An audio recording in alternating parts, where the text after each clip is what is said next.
ओम शांति। आज हम मधुर ईश्वरी महावाक्य साकार मूल्य सुनेंगे 20/1/2023 की। तो रोज मीठे बाबा हम बच्चों को मीठी मीठी समझाने देते हैं और बहुत रूहानी नशा चढ़ाते हैं, बहलाते हैं। तो आज बाबा हम बच्चों को समझा रहे हैं कि आप बच्चे मर्यादा पुरुषोत्तम बनने वाले हो, इसलिए आपके अंदर जो हंसी मजाक का जो संस्कार है ना, जो बाह्य मुक्ता में आकर के जो हंसी मजाक करते हैं, ये नहीं होना है। बाबा कहते हैं कि कई बच्चे जो हंसी मजाक करते हैं और उसको ही रमणीकता समझ लेते हैं ना। बाबा ने कहा है कि रमणीकता में आप बच्चों को रहना है, लेकिन रमणीकता के साथ गंभीरता का बैलेंस होना चाहिए। बाबा ने कई बार कहा है, लेकिन कई बार बच्चे इस बात को भूल जाते हैं और बाह्य मुक्ता में आ जाते हैं। तो बाबा ने कहा कि जो रमणीकता के साथ जो रूहानियत है उसका बैलेंस चाहिए। और साथ ही साथ बाबा ने कहा कि किस स्थान पे हमें जो है रमणीकता चाहिए, इसका भी ध्यान रखना है ना, कि व्यक्ति कौन सा है, समय है ना, और संगठन, वायुमंडल। तो इस प्रमाण जो है, जो हंसी है या जो रमणीकता है, वो ठीक लगती है। तो इसलिए बाबा ने कहा कि हर चीज़ की एक सीमा होती है। तो आप बच्चों का जो बोल है वो एक सीमा के अंदर हो, तभी आपको कहेंगे मर्यादा पुरुषोत्तम। तो हमें अपने अंदर चेक करना है कि हमें जो है हमारे अंदर कोई ये कमी तो नहीं है ना, कि बाह्य मुक्ता में आकर के जो है हम हंसी मजाक तो नहीं करते देह भान में आकर, जो कि पुराना संस्कार हमारा था, है ना, कहीं वो तो हमारे पास अभी नहीं है। क्योंकि अभी हर चीज़ में अलौकिकता चाहिए, हर चीज़ में रॉयल्टी चाहिए। साथ ही बाबा ने एक बहुत अच्छी बात कही, अगर आप बच्चों को सदा स्वस्थ रहना है तो आत्मिक शक्ति को बढ़ाओ, है ना। इसका भाव क्या है? बहुत गहरा भाव है। क्योंकि देखा जाए तो हम स्वस्थ का अगर संधि विग्रह करें, स्वधन स्थ, जब हम स्वयं में स्थित होते हैं तो हम स्वस्थ रहते हैं। इसी को बाबा ने कहा आत्मिक शक्ति को बढ़ाओ। तो जितना जितना हम आत्मिक अभ्यास करते हैं, अर्थात स्व में स्थित रहने का अभ्यास करते हैं, तो जब हम स्वयं में स्थित होते हैं तो आत्मा की सातों गुण नेचुरल काम करते हैं। और सातों गुण से हमारा जो शरीर है वो भी क्या होता है? पोषित होता है। लेकिन जहाँ नकारात्मकता आती है तो वहाँ से बीमारी शुरू हो जाती है। आज देखिए कि मेडिकल साइंस भी बहुत आगे आज पहुँच गया है और वो भी उसने भी प्रूफ कर दिया है कि जितनी भी शारीरिक बीमारियां हैं उनका जो जड़ है हमारे अंदर, मन के अंदर है, अर्थात विचारों से कनेक्शन है ना। तो जब हम देह अभिमान में आते हैं तो हमारे जो विचार हैं वो नेगेटिव हो जाते हैं, है ना। काम, क्रोध, मोह, लोभ, अहंकार, तनाव, चिंता, तो इसका जो इफेक्ट है वो हमारे शरीर पर पड़ता है। और इसी अनुसार से हार्मोन्स जो हमारे शरीर में बनते हैं। इसलिए बाबा ने बहुत अच्छी बात आज की मुरली में कही है कि इसमें बहुत गहरा जो है रहस्य छिपा हुआ है कि अगर हमें स्वस्थ रहना है तो आत्मिक शक्ति को बढ़ाओ। तो आत्मिक शक्ति कैसे बढ़ेगी? जितना जितना देभान से परे हम आत्म स्वरूप में स्थित होते जाएंगे, रूहानियत में रहेंगे, है ना, तो उतने हमारी आत्मिक शक्ति, हमारी पावर बढ़ती जाएगी और हम क्या होंगे? सदा निरोगी तन और मन से हो जाएंगे। फिर आज बाबा ने बहुत नशा चढ़ाया कि जैसे लोग तीर्थ यात्रा पर जाते हैं, एग्जाम्पल जैसे बाबा ने बताया बद्रीनाथ पे गए, है ना। तो बद्रीनाथ का उसमें तो मूर्ति है बद्रीनाथ में, तो उस समय वहाँ जो यात्रा कराते हैं ना, तीर्थ यात्रा, वो पंडे होते हैं जो तीर्थ यात्रा कराते हैं। तो वो जो बद्रीनाथ जो है चलकर खुद नहीं आता, है ना, तो वो तो खुद पंडा ले जाता है। लेकिन बाबा हम बच्चों को नशा चढ़ा रहे थे कि आप बच्चों को कितना नशा होना चाहिए कि आपको कौन जो ले जाने आया है, परमात्मा जो भगवान है, वो भगवान स्वयं शिव बाबा आते हैं परम धाम से, ठीक है। और हम आत्माओं को ले जाने के लिए, कहाँ ले जाने के लिए? शिवपुरी में। तो इसलिए बाबा कहते हैं जो सच्चा तीर्थ है भगवान हमें ले जाते हैं। तो इस बात का बच्चों को बहुत नशा होना चाहिए। तो अभी हम सुनते हैं विस्तार से आज के महावाक्य को। आज की मुरली का सार है, बाबा कहते मीठे बच्चे तुम पीस स्थापन करने के निमित्त हो, इसलिए बहुत बहुत पीस में रहना है ना, मना शांति स्थापन करने के निमित्त है। इसलिए आप बच्चों को भी बहुत शांति में रहना है, बुद्धि में रहे कि हम बाप से बाप के एडाप्टेड बच्चे आपस में भाई भाई हैं। ठीक है, भले शरीर का रिलेशन कुछ भी हो, लेकिन हमारी बुद्धि में रहना चाहिए कि हर संबंध में हमारी अलौकिकता हो, हमारी दृष्टि कि हम सभी आत्मिक रूप में क्या हैं, एक पिता के बच्चे भाई भाई हैं। इतना पवित्र हमारा संबंध होना चाहिए। आज की मुरली का प्रश्न है, पूरा सरेंडर किसे कहेंगे, उनकी निशानी क्या होगी। उत्तर है, पूरा सरेंडर अर्थात समर्पित वह है जिनकी बुद्धि में रहता है कि हम ईश्वरीय माँ बाप से पलते हैं। ठीक है, हमारी जो पालना है वो अलौकिक पालना हो रही है। बाबा, यह सब कुछ आपका है, आप हमारी पालना करते हो। मीन्स पूरी ट्रस्टी, जिनके अंदर ट्रस्टीपन है। भले कोई नौकरी आदि भी करते हैं, लेकिन बुद्धि से समझते हैं यह सब बाबा के लिए है। और खाली कहते नहीं, कथनी करनी भी क्या होता है, समान होता है। और बाप को मदद भी करते रहते हैं, है ना, कहते भी हैं और करते भी हैं बाबा को मदद। इससे इतने बड़े यज्ञ के कारोबार चलती हैं, बेहद का यज्ञ, भगवान का यज्ञ चलता, सबकी पालना होती। तो ऐसे बच्चे भी अर्पण बुद्धि हुए ना। बाबा कहते भले अपने घर में रह रहे हैं, लेकिन बुद्धि से अगर अर्पण किया हुआ है तो वो भी बाबा कहते वो भी उस लिस्ट में आ गए हैं ना, सरेंडर की लिस्ट में। साथ साथ ऊंच पद पाने के लिए पढ़ना और पढ़ाना भी है ना। शरीर निर्वाह अर्थ कर्म करते हुए बेहद के माता पिता हम शिव बाबा को श्वासों श्वास याद करना है ना। भाई शरीर को चलाने के लिए तो भी, हाँ, पेट पालने के लिए तो काम धंधा चाहिए ना, लेकिन परमात्मा को हर समय हर पल याद करना है। गीत बजा है ओम नमो शिवाय, ओम शांति। यह गीत तो गायन है, वास्तव में महिमा सारी है ऊंचे से ऊंचे परमात्मा की, जिसको बच्चे ही जानते हैं और बच्चों द्वारा सारी दुनिया जानती है कि माता पिता हमारा वही है ना, जिसे सारी दुनिया अब तक पुकार रही है, ढूंढ रही है। जो हमारे असली जो माता पिता हैं, सच्चे माता पिता, आत्मिक जो पिता हैं, वो कौन है, शिव बाबा। अब तुम माता पिता के साथ कुटुंब में बैठे हो, कुटुंब माना परिवार।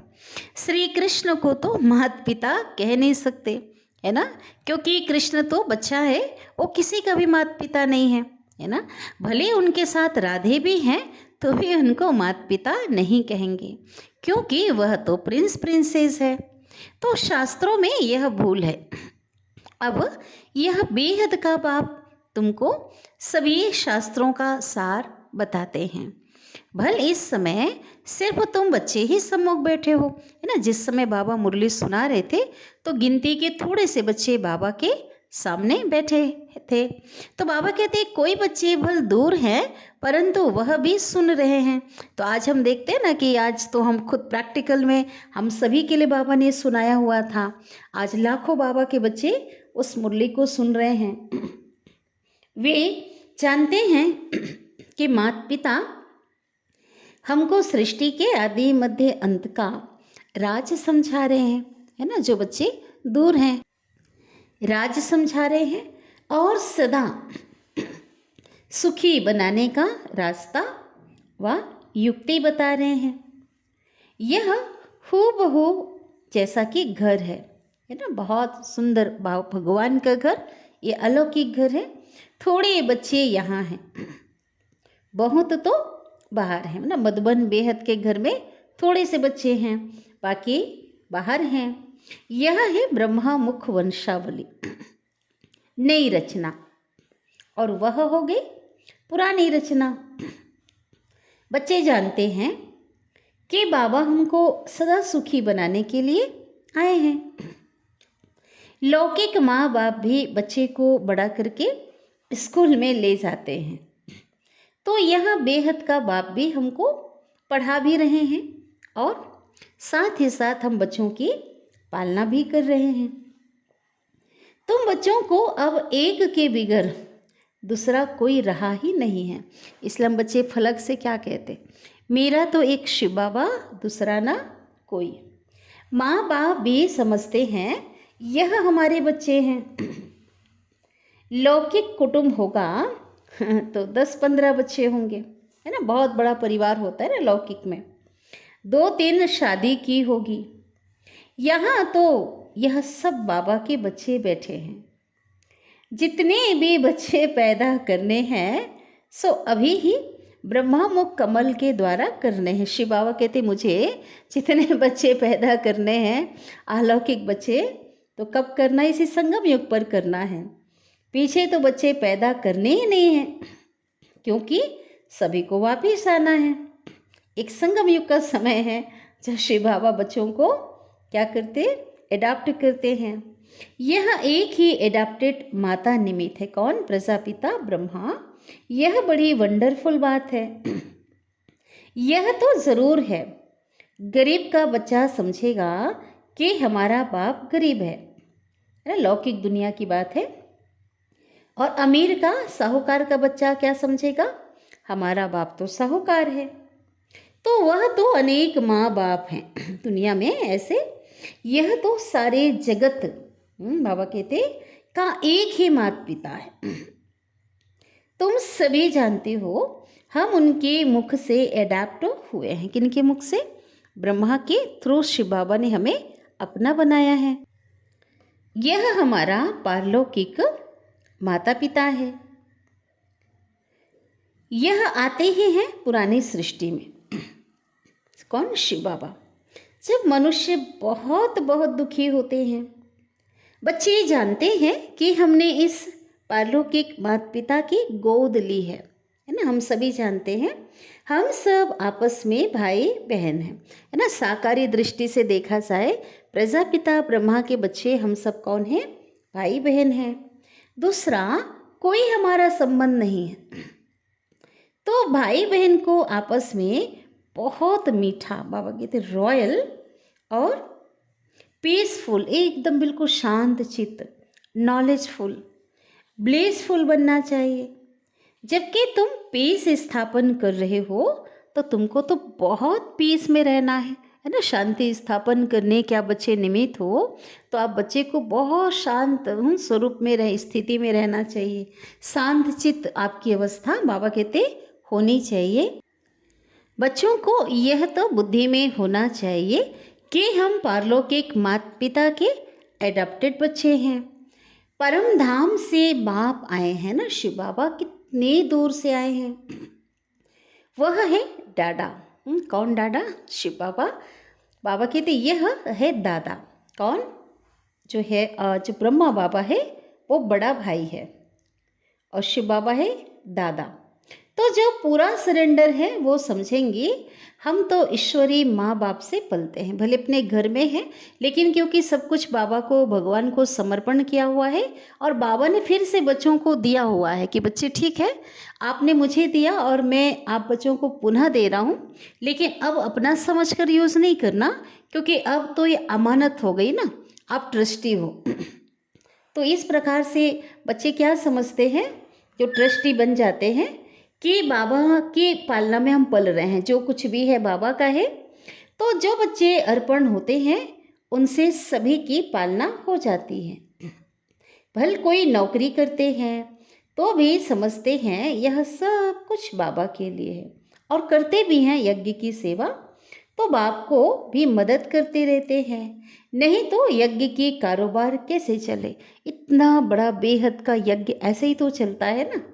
तो बाबा कहते हैं राजा रानी को भी माता पिता कहते हैं, परंतु वह फिर भी जिस्मानी माता पिता हुए, है ना। राजघराना जो चला आया है तो राज परिवार में जो राजा रानी को क्या कहते थे, है ना, उनको माता पिता कहते थे ना। लोगों की भावना ऐसी होती थी। और रानी जो होती थी उसको कहते थे राजमाता, तो राज पिता भी कहते हैं। यह है फिर बेहद का पिता। बच्चे जानते हैं कि हम माता पिता के साथ बैठे हैं, है ना, ब्रह्मा माँ और शिव बाबा के सम्मुख बैठे हैं। यह भी बच्चे जानते हैं कि हम जितना पढ़ेंगे और पढ़ाएंगे उतना ऊंच पद पाएंगे। साथ साथ शरीर निर्वाह अर्थ कर्म भी करना है, नहीं तो खाएंगे कैसे, है ना। तो बाबा कहते हैं वो भी करना है, बाबा ने मना नहीं किया है। यह दादा भी बुजुर्ग है। शिव बाबा को कभी बूढ़ा वह जवान नहीं कहेंगे, क्योंकि वह तो निराकार है। यह भी तुम जानते हो, हम आत्माओं को निराकार शिव बाप ने एडाप्ट किया है। और फिर साकार में कौन है? यह है प्रजापिता ब्रह्मा। अहम आत्मा कहती है कि हमने बाबा को अपना बनाया है ना। संगम युग में नॉलेजफुल जब बन जाती है, अब प्रैक्टिकल में भगवान का बन करके हर आत्मा महसूस करती है और क्या कहती है, हमने बाबा ने हमको अपना बनाया, वो तो ठीक, लेकिन हमने भी बाबा को अपना बनाया है। फिर नीचे आओ तो कहेंगे हम भाई बहनों ने ब्रह्मा को भी अपना बनाया है ना। शिव बाबा को भी अपना बनाया है और ब्रह्मा को भी अपना बनाया है, माना उनके बच्चे बने हैं। शिव बाबा कहते हैं तुम ब्रह्मा के द्वारा हमारे ब्रह्मा मुख वंशावली बने हो। ब्रह्मा भी कहते हैं तुम हमारे बच्चे बने हो। तुम ब्राह्मणों की बुद्धि में श्वासों श्वास यही चलेगा कि यह हमारा बाप है और वह हमारा दादा है। कौन? ब्रह्मा दादा, बड़ा भाई। बाप से जास्ती बाबा कहते हैं दादे को याद करते हैं। वह मनुष्य तो बाप से झगड़ा आदि करके भी दादे की प्रॉपर्टी ले लेता है ना। बाबा कहते हैं तो अगर शारीरिक दृष्टिकोण से देखा जाए तो ब्रह्मा हमारा पिता है और ब्रह्मा का पिता शिव बाबा, तो हमारा कौन हो गया? वो दादा हो गया। तो दादे की प्रॉपर्टी किसको मिलती? बाप को, और बाप के द्वारा हमें मिलती है। तो कई लौकिक दुनिया में कई लोगों की जो बुद्धि होती है ना, बच्चे जो होते हैं अपने पिता से जास्ती किसको याद करते? दादे को याद करते हैं। तो वह मनुष्य तो बाप से झगड़ा आदि करके लौकिक दुनिया में क्या करते? अपने दादे से प्रॉपर्टी ले लेते हैं। तुमको भी कोशिश करके बाप से भी जास्ती दादे से वर्षा लेना है ना। किससे लेना है वर्षा? शिव बाबा से। बाबा जब पूछते हैं तो सभी कहते हैं, बाबा पूछते हैं ना क्या बनोगे बच्चे, बाबा बच्चों से पूछते हैं क्या बनना चाहते हो, तो क्या कहते हैं? कोई बच्चा ये नहीं कहेगा कि हम राम सीता बनेंगे, वो कहते हैं हम लक्ष्मी नारायण बनेंगे। तो बाबा कहते हैं कि आप जो हैं उनको वरना चाहते हो ना, कहेंगे हम नारायण को वरेंगे। तो कोई कोई नए आते थे, पवित्र नहीं रहते थे, तो वह बाबा कहते हाथ नहीं उठा सकते। उस समय साकार में जब बाबा पूछते हैं ना कि सभी क्या बनेंगे, तो सभी कहते थे हम नारायण बनेंगे, हम नारायण को वरेंगे। तो नए नए जो थे वो उनकी धारणा नहीं होती थी, तो हाथ नहीं उठा सकते। कह देते माया बड़ी प्रबल है, माया बहुत शक्तिशाली है ना। वह तो कह भी नहीं सकते कि हम श्री नारायण को व लक्ष्मी को वरेंगे। देखो शिव बाबा कहते जब बाबा सम्मुख सुनाते हैं तो कितनी खुशी का पारा चढ़ता है, कितना नशा चढ़ाता है बाबा। बुद्धि को रिफ्रेश किया जाता है ना। रोज मुरली के द्वारा बाबा एकदम तरो ताज़ा कर देते, बुद्धि को उमंग उत्साह से भर देते, एकदम रिफ्रेश हम सभी को अनुभव है ना। तो नशा चढ़ता है। जैसे स्नान करते हैं तो कितनी ताजगी आ जाती है, तो जैसे ज्ञान स्नान करते मुरली सुनते हैं तो बहुत रिफ्रेश हो जाते हैं, नशा चढ़ता है। फिर किसी किसी को वो जो नशा है ना बाबा ने जो चढ़ाया है, जो ज्ञान का नशा, रूहानी नशा, वो स्थायी रहता है, चढ़ा ही रहता है, और किसी किसी में कम हो जाता है। तो बेहद के बाप को याद करना है, 84 जन्मों को याद करना है, और चक्रवर्ती राजाई को भी याद करना है ना। जो वर्षा है हमारा, जहाँ हम जाने वाले हैं उस नई स्वर्णिम युग को, उस राजाई को भी याद करना है। जो मानने वाले नहीं होंगे ना उनको याद नहीं रहेगी। ठीक है। तो बाबा कहते हैं बाप दादा समझ जाते हैं कि बाबा बाबा कहते हैं, परंतु सच सच याद करते हैं? हाँ, याद करते ही नहीं हैं। बाबा बच्चों की जो अवस्था को समझ जाते हैं कि इधर बाबा बाबा कहते तो हैं परंतु सच सच याद करते नहीं हैं और ना ही लक्ष्मी नारायण को वरने लायक हैं। चलन ही ऐसी है। अंतर्यामी बाप हर एक की बुद्धि को समझते हैं ना। भगवान को चला नहीं सकते, भगवान तो सब कुछ समझते हैं, है ना। उनको कौन चलाएगा। तो बाबा कहते हैं यहाँ कोई शास्त्रों की तो कोई बात है ही नहीं। बाबा ने आकर के राजयोग सिखाया है जिसका नाम क्या रखा है, गीता। बाबा जो ज्ञान देते हैं वो गीता है। बाकी तो छोटे मोटे धर्म वाले जो हैं सब अपना अपना शास्त्र बना लेते हैं, फिर उसी को पढ़ते रहते हैं। बाबा शास्त्र नहीं पढ़े हैं। कौन से बाबा की बात आ रही है। ब्रह्मा बाबा ने तो बहुत पढ़े हैं, शास्त्र पुराण ग्रंथ है ना, बहुत पढ़े हैं। लेकिन जो शास्त्र नहीं पढ़े हैं बाबा, वो शिव बाबा के लिए आ रही है बातें, क्योंकि है ये नॉलेजफुल। बल्कि बाबा ने शास्त्र नहीं पढ़े हैं लेकिन शास्त्रों में भी जो बातें, जो गलत बातें हैं, है ना, वो बातें बाबा कहते उनका भी जो निचोड़ है, जो सार है, बाबा हमें बताते हैं। शिव बाबा कहते हैं, बच्चे मैं तुमको स्वर्ग की राह बताने आया हूँ। तुम जैसे शरीरी आए थे ना, वैसे ही तुमको जाना है ना। शरीर लेकर तो परम धाम से नहीं आए थे, आत्मा ही आई थी। तो आत्मा को ही वापिस बाबा कहते वैसे वहाँ जाना है। देह सहित सब इन दुखों के कर्म बंधनों को बाबा कहते छोड़ देना है ना। कर्म बंधन से क्या मिलता। आत्मा ने जो कर्म किए हैं, 63 जन्म जो विकर्म किए हैं, जो कर्म किया है वो बंधन बन गया है ना। और उससे क्या मिल रहा है, दुख। तो बाबा कहते इसको छोड़ देना है, क्योंकि देह भी दुख देती है ना। इसलिए देह को भी गीता के भगवान ने कहा इस देह को भी भूल जाओ। बीमारी होगी तो क्लास में आ नहीं सकेंगे, तो ये भी देह का बंधन हो गया ना।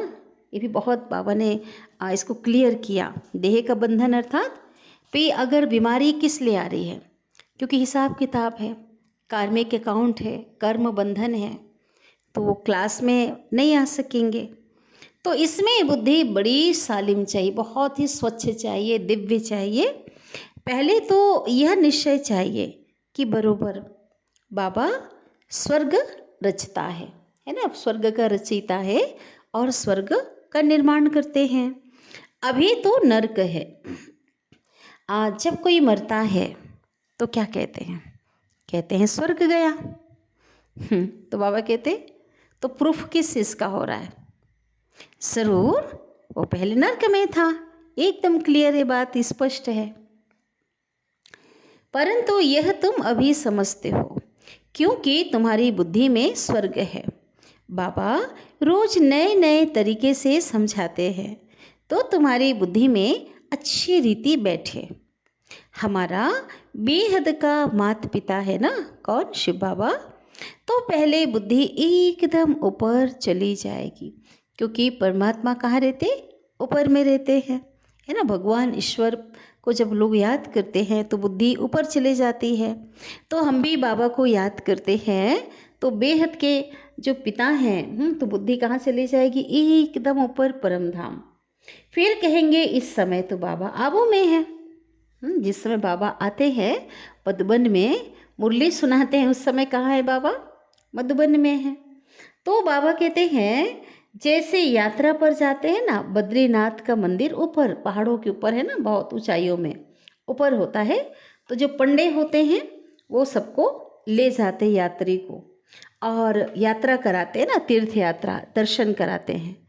तो लेकिन बद्रीनाथ लेने के लिए तो नहीं आता ना, जिसकी दर्शन के लिए जा रहे हैं वो तो जड़ मूर्ति है, वो तो लेने के लिए नहीं आता है। मनुष्य पंडा बनते। लेकिन बाबा कहते आप बच्चों को कितना नशा होना चाहिए, है ना, कितनी खुशी होनी चाहिए। यहाँ तो स्वयं भगवान शिव बाबा आते हैं परम धाम से, है ना, बच्चों के पास चल कर आया है वो, और कहते हैं हे आत्माएं, तुमको यह शरीर छोड़ शिवपुरी में चलना है ना। वहाँ चलना है, जहाँ जाना है वह निशाना जरूर याद रहेगा। तो वह बद्रीनाथ चैतन्य में आकर के बच्चों को साथ में ले जाए, ऐसे तो हो ही नहीं सकता। वह तो यहाँ का रहवासी है ना। कौन?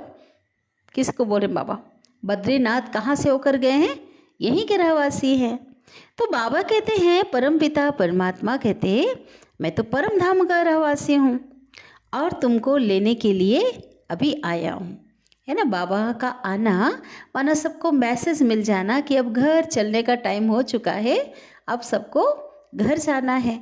श्री कृष्ण तो ऐसे कह ना सके, रुद्र शिव बाबा ही कहते हैं। यह रुद्र यज्ञ रचा हुआ है।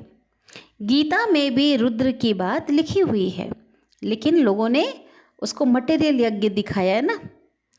तो वह रूहानी बाप समझाते हैं, हम बच्चों को कहते हैं, मुझे याद करो। बाबा ऐसी युक्ति से यात्रा सिखाते हैं, तो जो जब विनाश हो तो तुम आत्मा शरीर छोड़कर सीधा बाप के पास चले जाएंगे। हम जो योग करते हैं तो कैसा अभ्यास करते हैं कि मैं आत्मा इस शरीर से निकलकर ज्योति रूप में, बिंदु रूप में बाबा के पास आ रही हूँ, उड़ान भर रही हूँ, परम धाम की ओर जा रही हूँ। तो ये बाबा हमें एक युक्ति बता रहे हैं कि घर जाने के लिए जो एक अभ्यास करा रहे हैं, ताकि जैसे विनाश होगा और इस अभ्यास के थ्रू हम आत्माएं आसानी से, है ना, इस शरीर को छोड़कर बाबा के पास परम धाम पहुँच जाएंगे। फिर बाबा कहते हैं, शुद्ध आत्मा को शुद्ध शरीर चाहिए। अभी बाबा हमारी आत्मा को प्योर बना रहे हैं, एकदम, ठीक है, पावन बना रहे हैं।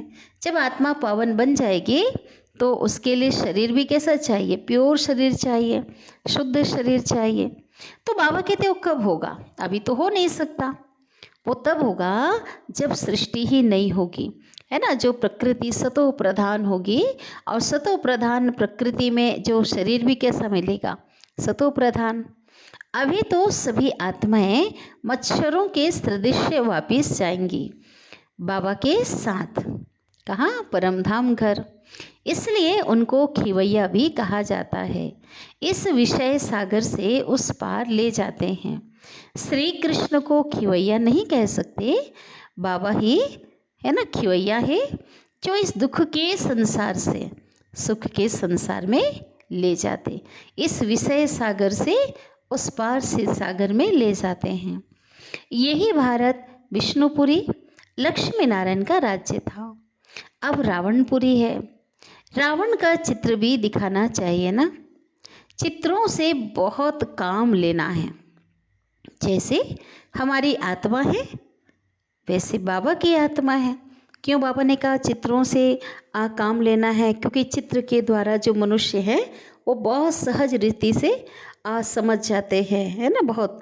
तो इसे बाबा कहते हैं कि जब किसी को ज्ञान देते हो तो यूज़ करो चित्र जो बाबा ने बनवाए हैं। सिर्फ हम पहले अज्ञानी थे, है ना, हमारी आत्मा जैसी है वैसे बाबा की है। हम पहले अज्ञानी थे और वह ज्ञान का सागर है शिव बाबा। तो अज्ञानी किसको कहा जाता है? जो रचयिता और रचना को नहीं जानते, है ना, वो अज्ञानी है। भले ढेर शास्त्र पुराण क्यों ना पढ़े हों, ग्रंथों का अध्ययन क्यों ना हुआ, अब क्यों ना हो, लेकिन जब सत्य का बोध नहीं है, उनको वास्तविक पहचान ना स्वयं की ना पिता की, तो उसे बाबा कहते अज्ञानी ही कहा जाएगा ना। रचयिता द्वारा जो रचना और रचयिता को जानते हैं उसको ज्ञानी कहते हैं। यह ज्ञान तुमको यहाँ ही मिलता है, सतयुग में नहीं मिलता। वो लोग कहते हैं परमात्मा विश्व का मालिक है ना, क्या कहते हैं? परमात्मा विश्व का मालिक है। मनुष्य उस मालिक को याद करते हैं, ठीक है। परंतु शिव बाबा क्या बताते हैं हम बच्चों को? शिव बाबा कहते हैं कि मैं तो विश्व का मालिक कभी नहीं बनता हूँ, है ना। भले लोग नहीं जानने के कारण ऐसी महिमा गाते हैं, लेकिन बाबा ने उसे क्लियर किया। तो उन्हों से पूछना पड़े कि वह मालिक तो निराकार है या साकार? पूछो, क्या मालिक है उसको मालिक कहते हो, वो निराकार है या साकार? अब निराकार तो साकार सृष्टि का मालिक हो ना सके, बहुत सुंदर बाबा कहते क्लियर बाबा ने किया, ऐसे आप समझाने दे सकते हो। ठीक है, वह है ब्रह्मांड का मालिक, क्योंकि वो निराकार है ना, तो ब्रह्मांड का मालिक तो सदैव है वो। वही आकर के पतित दुनिया को पावन बनाते हैं, खुद पावन दुनिया का मालिक नहीं बनाते। इतना प्यारा, इतना बाबा जो निरअहंकारी बाबा है ना, बच्चों को सुख देता, बाबा के अंदर कोई इच्छा कामना थोड़ी है, वो उन सब से उठ करके है बाबा। तो बाबा कहते हैं वो मालिक नहीं बनते, अपने बच्चों को ही उस दुनिया का क्या करते हैं, मालिक बनाते हैं। तो उनका मालिक तो लक्ष्मी नारायण बनते हैं। पावन दुनिया का मालिक वो नहीं बनते। कौन बनते? लक्ष्मी नारायण। लेकिन बनाने वाला कौन है? शिव बाबा है। तो यह बड़ी गुह्य बातें हैं, बहुत जो हैं बाबा कहते हैं रहस्यमयी बातें हैं। तो समझने की है ना ये सारी बातें, जो गुह्य बातें हैं, राज की बातें जिसको हम कह सकते हैं, ये समझने की है। हम आत्मा भी जब ब्रह्म तत्व में रहती हैं माना परम धाम में, तो उस समय मामा ने कई बार बताया, अभी ब्रह्मांड के मालिक हमको नहीं कहेंगे, लेकिन जब हम परम धाम घर चले जाएंगे और जितने टाइम हम परम धाम में रहेंगे उतने समय के लिए हम क्या हो गए? घर के मालिक, ब्रह्मांड के मालिक। जैसे राजा रानी कहेंगे हम भारत के मालिक हैं, तो प्रजा भी क्या कहेगी? हम भी मालिक हैं, हम वहाँ रहते हैं, वहाँ रहते तो हैं ना। तो जैसे बाबा कहते हैं बाबा ब्रह्मांड का मालिक है, वैसे हम भी मालिक हैं। फिर बाबा आकर के नई मनुष्य सृष्टि रचते हैं और कहते हैं मुझे इस पर राज्य नहीं करना है, मैं मनुष्य नहीं बनता हूँ, मैं तो ये शरीर भी लोन लेता हूँ। बाबा ने कर्ज से लिया है, उधार लिया है, जिसको हम कहेंगे तुमको सृष्टि का मालिक बनाने के लिए मैं राजयोग सिखाता हूँ, और इसलिए मैंने ये जो शरीर है ब्रह्मा का वो मैंने लोन लिया है। तुम जितना पुरुषार्थ करेंगे उतना ऊंच पद पाएंगे। तो शिव बाबा समझा रहे हैं कि बच्चे इसमें कमी मत करना, है ना। पुरुषार्थ में अगर कमी किया तो पद क्या हो जाएगा? आपका कम हो जाएगा। इसलिए इसमें कोई कमी नहीं करना है, अच्छे से पुरुषार्थ करना है। टीचर तो सभी को पढ़ाते हैं। अगर इम्तिहान में बहुत पास होते हैं कोई स्कूल में, अगर 100% अगर रिजल्ट आता है स्कूल का, तो क्या होगा? टीचर का भी शो होता है, उसका भी तो नाम होता है ना, स्कूल का होगा, वहाँ के टीचर का होगा। फिर उनको क्या होता है? गवर्नमेंट से लिफ्ट भी मिलती है। कौन सी लिफ्ट मिलती है ना कोई उनको पुरस्कार मिलता है, उनका प्रमोशन होता है, आगे बढ़ते हैं। तो बाबा कहते यह भी जो है ऐसे है ना। वो तो लौकिक दुनिया की बात बाबा बता रहे हैं, एग्जाम्पल दे रहे हैं, लेकिन इस अलौकिक संसार में यहाँ पर भी ऐसे है। जितना जितना पढ़ेंगे इस ईश्वरीय पढ़ाई को, जितना जितना पढ़ेंगे उतना अच्छा पद मिलेगा, माँ बाप भी खुश होंगे। इम्तिहान में पास होते हैं तो मिठाई बांटते हैं, है ना। यहाँ तो तुम रोज मिठाई बांटते हो। तो ये कौन सी मिठाई की बात बाबा कह रहे हैं? बाबा की मीठी ज्ञान मुरली, ये तो बहुत मीठी मिठाई है ना। कितना मुख मीठा हो जाता है, लेकिन उस समय की बात है। ये भी है एक प्रकार से जो मिठाई, क्योंकि हमारा मुख मीठा होता है, हमारे कान मीठे हो जाते हैं। लेकिन उस समय साकार में क्या होता था कि सबको रोज़ टोली बांटी जाती थी, मुरली क्लास ये जो भी होता था ना। तो बाबा कहते यहाँ पर तो रोज़ मिठाई बांटते हो, वहाँ रोज़ मिठाई बांटी जाती थी, ये भी है।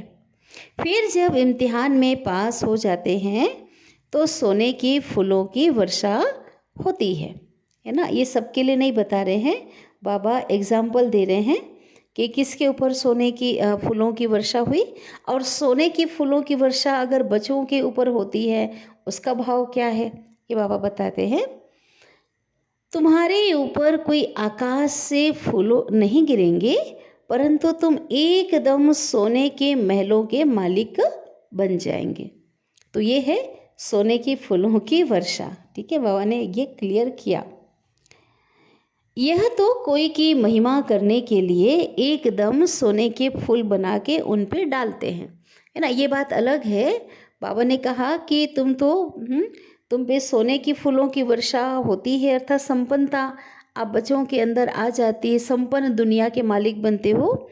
लेकिन बाबा एग्जाम्पल दे रहे हैं कि सोने के फूल के एग्जाम्पल दे रहे हैं बाबा, कि जैसे दरभंगा का एक राजा है ना, एक राजा था और वो राजा बहुत साहूकार था।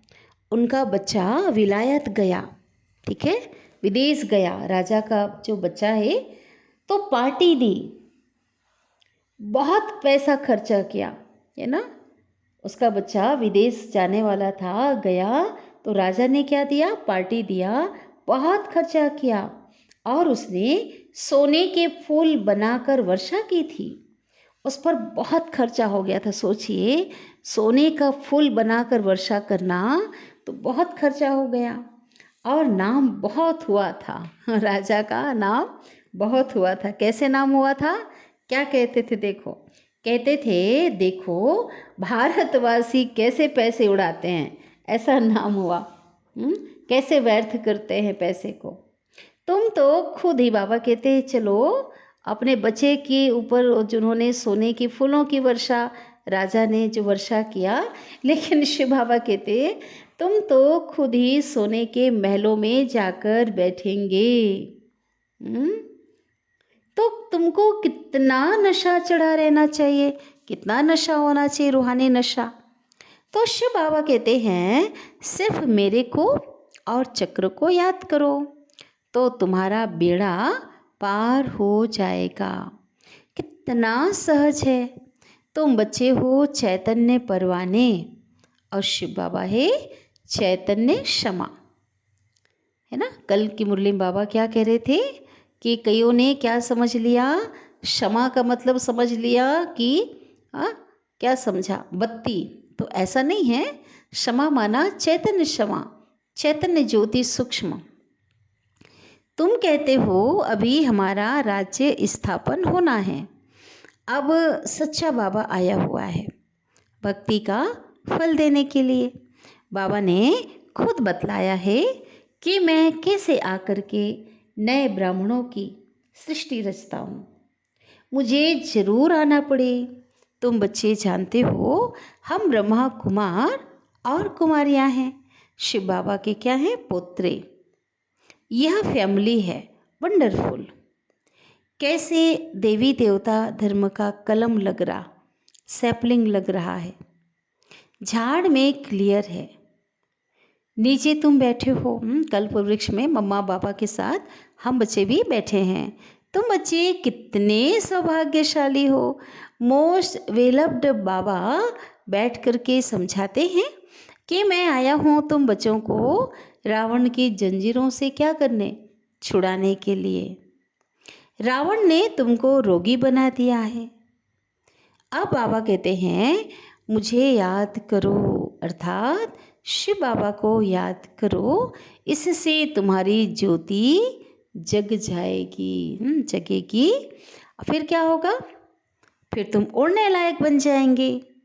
इस समय तो माया ने सबके पंख तोड़ डाले हैं, तो जितना बाबा को याद करेंगे हमारे पंख आते जाएंगे, हमारी ज्योति जगेगी और हम उड़ने लायक बन जाएंगे। अच्छा, मीठी मीठी सिकिल दे बच्चों प्रति माता पिता बाप दादा का याद प्यार और गुड मॉर्निंग।